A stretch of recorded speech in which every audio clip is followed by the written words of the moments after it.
Ogie Diaz, itinanggi ang paratang na isa siya sa mga nanakit kay Liza Soberano, sa kanyang show na Showbiz Updates noong ika-17 ng Agosto. Itinanggi ni Ogie Diaz na siya ang tinutukoy ni Liza Soberano sa kontrobersyal na bahagi ng Can I Come In documentary kung saan nagbanggit ang aktres ng isang taong nakablip. Maraming netizens ang umakala na si Ogie iyon dahil dati siyang manager ni Liza. Nilinaw ni Ogie na ginawa nila ang lahat para suportahan si Liza habang hawak nila ang kanyang career.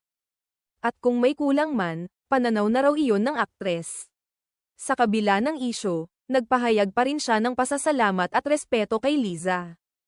At hinangaan ang tapang nito sa pagbubunyag ng personal na karanasan, kabilang ang paghihiwalay kay Enrique Hill at mga pinagdaanang abuso noong bata pa siya.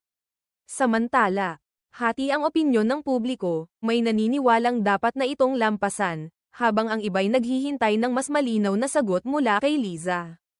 Hanggang ngayon, nananatiling palaisipan kung sino ang taong tinutukoy sa documentary, ngunit iginiit ni Ogie na hindi siya iyon.